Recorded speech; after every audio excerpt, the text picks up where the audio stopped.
27 वर्ष है 31 मार्च रे आम महिमा धर्म मेला करूँ और बाबा मैंने उपस्थित होती गाँव लोक मैंने सब बस भिक्षा करती खाई पी गोटा आनंद उत्सव हुए भजन संगीत हुए आज भी सेमती कटक रु संगीत पार्टी आसी बाबा मैंने विभिन्न स्थल आसिक ये महिमा लीला जोटा आरंभ होता 1826 मसीह से चली सी गोटा प्रत्येक वर्ष वार्षिक मेला भाव में किसी लोक बेस छोट बड़ कि बेले बड़ बड़ सभा होती भी होती वर्ष आम एमती बाबा हाँ जो पुस्तक उन्मोचन है ये बईटा मुझे विभिन्न समय महिमा धर्म उपर ग्रंथ प्रबंध लिखी विभिन्न सेमिनार रे प्रेजेंट कर लेखा से जो लेखा गुड़ी सब एकाठी संग्रह करके बही आकार छपाई से बहीर ना दिखाई महिमा धर्म साहित्य और दर्शन ये महिमा धर्म दर्शन जोटा विश्वनाथ बाबा आलोचना कर साहित्य जहाँ भीम बही आ बाबा क्षेत्र सेवा वर्णना कर विषय आलोचना है। महिमा धर्म दर्शन एवं साहित्य नामक जो ग्रंथटी प्रकाशित है ये ग्रंथ बहुत दिन प्रणयन होता तो कौन सी कारण उन्मोचन हो पारि नथिला प्रकाशित हो पारि नथिला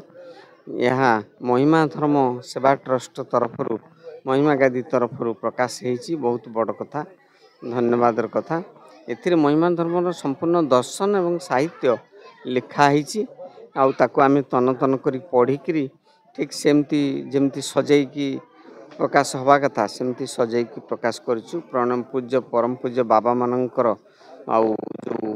मत से जो ग्रंथ से लिखिं तार सार निर्यास ये पुस्तक रे प्रकाशित होती समस्ते जानीपर एवं समस्ते महिमा धर्म तत्व जानिक खुशी हे लाभान्वित हे। गोटे भव्य उत्सव से लिखित पुस्तकटी हूँ महिमा धर्म दर्शन साहित्य डॉक्टर सत्यानंद स्वाई आगुरी गुड़ी आर्टिकल लिखी सर विभिन्न मैगजीन रे ताकू सब कंपाइल कराई गोटे मैगजीन ये गोटे पुस्तक प्रकाश पाई जोटा कि महिमा धर्म विषय जानापी गोटे प्रवेश पथ भाया कम कर साधारण लोक गोटे पुस्तक पढ़ले जापर महिमा धर्म दर्शन तार तत्व एवं कहीं से धर्म ग्रहण करागला से धर्मर प्रचार एवं प्रसार कहीं कराला एथुरु अनेक सूचना मिल आज गोटे उत्सव ये कराई बाबा मैंने आसछन्ति ए बही उन्मोचित है और यहाँ गोटे भारी ग्रहणीय पुस्तक हो तार बहुत रही आवश्यकता आम समाज पाई समाज गठन पाई चरित्र गठन पाई मनीष समाज भल